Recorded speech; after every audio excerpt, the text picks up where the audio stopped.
Bu güncelleme çok kötü olmuş. Herkese merhaba Uyumadık kanalı arkadaşlar. Bugün Efecan'la birlikte bu güncellemeyi inceleyeceğiz. Bence bu güncelleme çok berbat oldu. Neyse bakalım neler gelmiş. Geçen hafta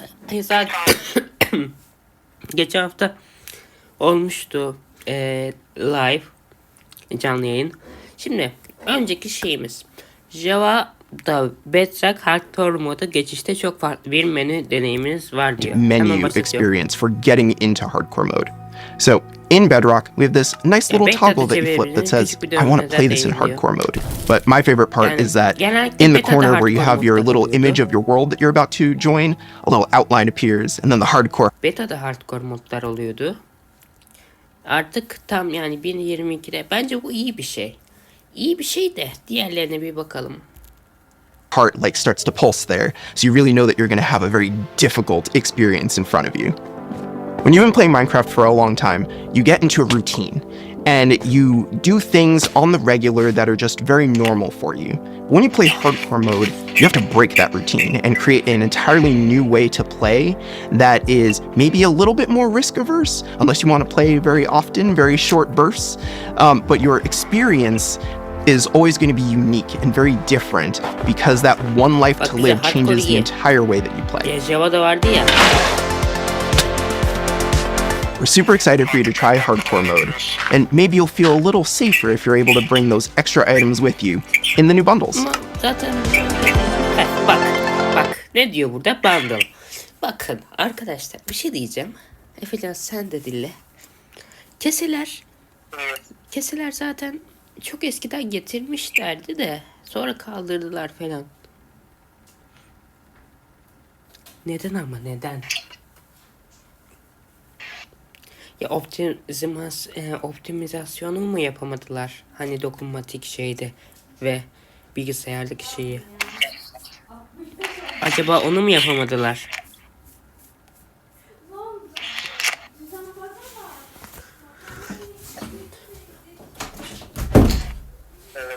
Devam ediyoruz arkadaşlar.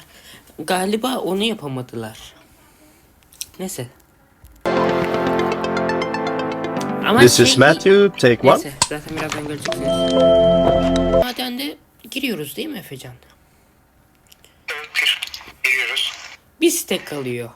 Kırık taşlar çok olur. Ne bir stek falan kırık taş bir stek falan yani çok bundle mı tutacağız envanterimizde? Bence bu biraz kötü olmuş ama bir stek. Sınır bir stek olmamalı. Sen ne düşünüyorsun? Hemen iki step olması diyorsun. Ya bir stek az bence. Ne diyorsun sen? Ben şeye girmiyorum hiç madene. Minecraft. Neyse devam edelim. When we first came up with the idea for the bundle, we wanted to make sure it was actually going to be useful. So we watched a whole lot of streams of players playing survival Minecraft. We waited until they opened their inventory and then we took a screenshot. Then we went through all these screenshots and we said, what could this player do if they had a bundle? What we found is that most people would be able to free up 8 inventory slots or more, which gave them a lot of room to carry more of anything they wanted. With items inside. Bundles are also an interesting roleplay item, or it could be used in storytelling. The idea of having a little bag is just kind of inherently cute and fun. I'm Torve, Creative Director of Entertainment for Mojang. I'm Jared Hess, the director of A Minecraft Movie. We're super excited to share some exclusive information about how we made this movie. Man, to be able to celebrate that fun, amazing, creative spirit that is Minecraft, it was just like a dream come true. We first started talking about making a movie, what is over a decade ago. We really wanted to honor the world. And then spending like 3 months in New Zealand on set, we've really enjoyed the journey. such a huge fan of the game. After a long day of shooting, he was up into the wee hours of the night playing. It was so funny because he would show up and be like, "Oh, dude, Asmodee, we gotta try this thing, dude." You know, some build that he did or something gnarly that happened to him. He just loves the idea that he's able to bring his version of Steve to life. Play it from the top one more time. Figuring out crafting was super fun. When the game came out, there wasn't a recipe book, and people were like, "Wait, what happens if I put these things like that?" When Garrett's character and these new characters come into the world, they don't know the recipes, they don't know what to do. The Jason Momoa character, Garrett, is a guy that was like a world championship video gamer in the late 1980s, and he kind of peaked then. He's still stuck in the past. He's got a little bit of Arrested Development. He's holding on to that former glory. We want to show you a short scene that shows Henry and Garrett and Steve. Steve is kind of demonstrating his skills, and then Garrett tries to demonstrate his skills. This is a crafting table. Here's how it works. Kılıç Place yapıyor these adam. elements in different patterns, and you got yourself a sweet blade. You want to see a blade? I'll show you a blade. Yeah! Hammer.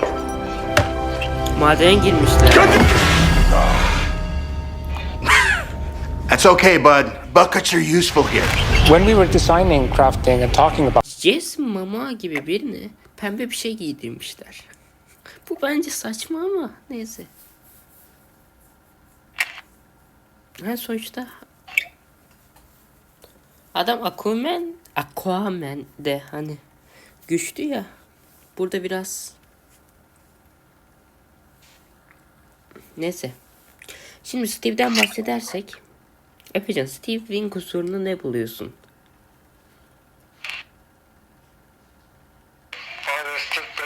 Böyle göstermemeliydi. Nasıl yani, sakallı diye mi? Sakallı diye mi? Ben sakalına takıldım. Beyaz diye mi sakalı? Beyaz sakallı. Böyle diğer bir adam değil ki. Bir de şişman ya. Göbek yapmış. Minecraft'ta kaç tane tavuk eti yedin? Döner yapmıştır. Neyse. Diğer bir şeye geçelim. En sevmediğim güncellemeden biri bu. The Pale Garden ne? Garden. Bak. Neyse. Arkadaşlar. While you might feel calm walking around in this forest, Var there's zaten. also Buna an ne gerek eerie var? mood. Yani öyle deyince kafiyeli oldu ama. Something isn't quite right. Then, when darkness falls, you indeed feel another side of this place. Like the hanging moss shifts from being pretty to really spooky, and you realize that you're not alone. There's something lurking in the shadows. So everything about this biome feels unfamiliar, and this is by design. We want you to feel a bit curious and scared, like, what is this place? Why is it so different from everything else? What we needed for the biome is to have like a low visibility, and we've created the pale hanging moss for this. This really inhibits like how much you can see and how far you can see, but you can still walk through it. So you're traversing through the forest and you're like trying to find everything, but you don't know what will be behind the hanging moss. Yeah, it gives you kind of a strange feeling when you enter. It's unnaturally quiet and a feeling of something weird's going on here. Canavar göreceğiz. Çok korkacağımız bir canavar. I really like the ambiance of the new biome. It invokes really Creaking garden, and when Şimdi bakın. Bu canavardan korkacağıma siren kafa koysanız daha iyi eğlenirdim. Bu ne be? Ya da Herobrine. Tamam, onu da koysun ama bunu ben bundan mı korkacağım?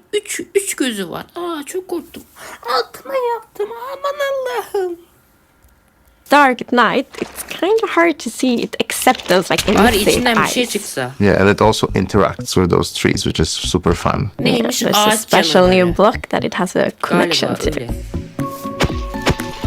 When you bir şey de approach çıkmıyor the içinden, creaking, you can actually realize that it doesn't take any damage, and when you try to hit it, it points you somewhere in the canopies. That's where basically the creaking heart is, and that's what Bir controls şeyler the oluyor mob. da. One of the main themes of the Pale Ölmüyor. Garden and its inhabitants is that there's a lot of contrast from the rest of the world. So when we made the creaking, we also wanted it to feel unfamiliar and different from other mobs, which is why we made it more asymmetric, to really go on this point of like being different from everything else. Ağaç adammış galiba. The creaking doesn't exist. Then we also have like the hanging moss, and you can bone wheel it, so it's renewable. And so I think like just bring. Ya bence güncelleme biraz Efecan kötü oldu. Ya çok kötü oldu ya. Kötü değil de bayağı eksik var. Bak kaç ayda bir dakika bir şey soracağım. Kaç ayda yaptılar bunu şimdi? Bir ayda. Bir ay değil mi? Hayır yani kaç ay çalışmış olabilirsiniz bunu yapmakta? Film için çalıştılar ya da direktmen yaptılar. Yataklarında. Bu gerçek hayatta varmış böyle ağaç.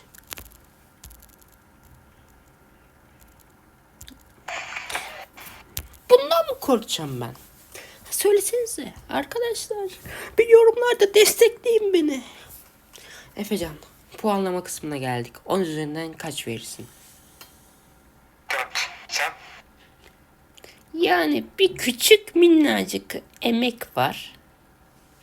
Minnacık olsa da. Çünkü 6 ayda falan yani 6 ay mı geçti bilmiyorum ama 6 ayda bunu yapmaları yani kötü bence. Mojang böyle olmamalıydı. Notch bilirsin Notch'u. Hadi be. Yani Notch iyiydi de ya bunlar kötüleştiriyor sanki Minecraft'ı. Bana mı öyle geliyor? Minecraft gene iyi de eksik kalıyor bayağı. İşte bak bunlar kötü. Hayır. Ya mesela korku haritası daha iyi ya. Bu arada arkadaşlar korku haritası isterseniz yorumlara yazabilirsiniz. Efecan'la oynarız. Değil mi Efecan? Oynar tabii. Ne? Oynarız tabii, niye oynamayalım? Ben 10 üzerinden 2 veriyorum ya. O kadar kötü. Neyse arkadaşlar bu videoyu beğendiyse beğenmeyi. Bitiriyordum da neyse söyle. Evet. Maçtan sonra sezonu lütfen adam akıllı güncelleme geçin. Ya bir dakika. Lütfen adam akıllı güncelleme. Ha. Doğru ya. Neyse bu videoyu beğendiyse beğenmeyi. Adamlar ne istiyor öyle? Bekle lan bitireyim videoyu bitireyim. Bir sus arkadaş. Aha. Bu videoyu beğenmeyi. Olmadı kanalımıza abone olmayı. Yorum yazmayı unutmayın. SF2 farklı videomu görmekteyiz. Her bir tıklayarak izlemeye devam edersiniz. Hoşçakalın ve bay bay. Güncellemeyi yapın.